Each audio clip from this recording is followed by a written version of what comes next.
Jay Slater's desperate family have returned to the mountainous region in Tenerife just over my shoulder where he vanished from to continue searching for the missing 19-year-old. The police ended their search last weekend after 12 days, but Jay's mum Debbie Duncan and dad Warren Slater refused to give up hope and were back here today scouring the scrubland for any clue, any trace for the apprentice bricklayer who disappeared into thin air on June the 17th. But this area is so vast and so unforgiving in the heat that an extensive coordinated search would take dozens of people, aerial assistance and mapping. This perhaps demonstrates just how desperate Jay's family are for a breakthrough, a chink of hope that may solve this tragic riddle. In the last 24 hours, Spanish Guardia Civil have given permission for independent rescue teams to launch their own searches, which now begs the question, will they come from Britain and will the police in the UK fly out to assist?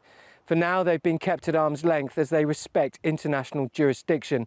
They've offered to help, but for now, the Spanish Guardia Civil say they have the investigation under control.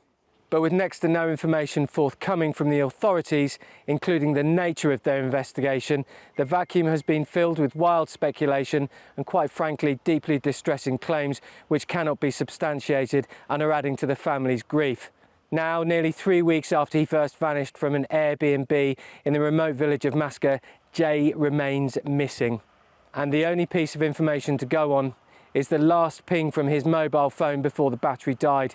He could have continued walking for some time after that, which means the search would have to cover a vast area of dangerous terrain. In another development, Jay's pal Brad Hargreaves, who was on holiday with him, hit out at internet claims to insist, "We are not drug mules." It comes after it emerged Jay had spent the night at a remote £40 a night cottage with Ayub Qasim, a convicted drug dealer who was the ringleader of an operation filling Wales with heroin and crack cocaine. Brad insisted, "We've been mates for years, we came here on our first holiday together, and unfortunately, this has happened."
Guardia Civil search for Jay, we haven't heard any mention of searching the sea, with no vessels being deployed for that. And now that Jay's dad Warren raises this as a possibility, and let's remember, Warren has been out there for some considerable time. He has walked the routes time and time again. He's thoroughly familiarized himself with the territory. I think this is a possibility that maybe should have been explored earlier on during the search. But of course, the ocean is often very slow to give up its secrets, and sometimes it simply never does. So if this is a possibility, and if this has happened, then once again, my concerns for Jay's safety are grave, and my thoughts remain with the family, who must be going through absolute torture. Taking an overview from afar, which is what I've been doing, it seems clear to me that the Guardia Civil have left some huge gaps in their investigation.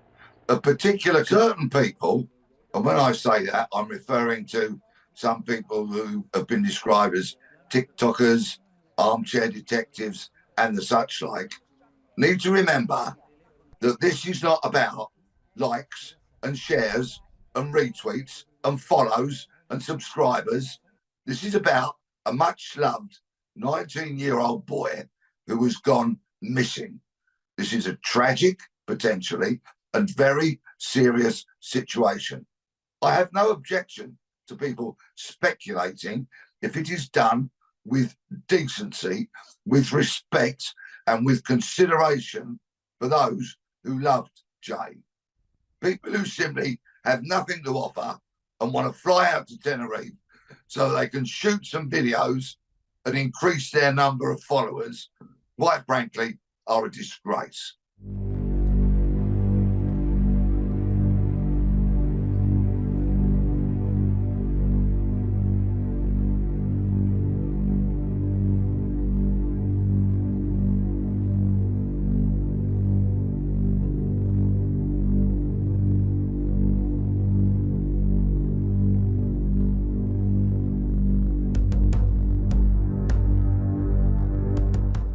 We know that shortly before 6 a.m. on Monday the 17th of June, Jay left the area of Veronica's Strip, Las Americas, in a Seat Leon hire car with two males casually known to him.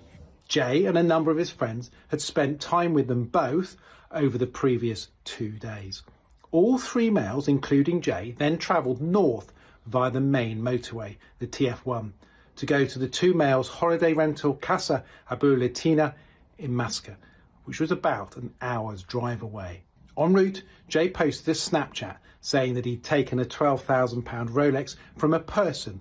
We have been unable to validate this in terms of a reported theft. However, friends of Jay said he would not make this up, and the watch was subject of later conversation between the friends.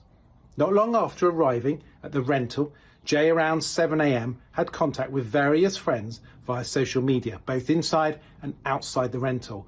And during these calls, various videos, chats were had and pictures sent, including the one he took on the doorstep that many of you will have seen. I am confident that that photograph on the doorstep is him.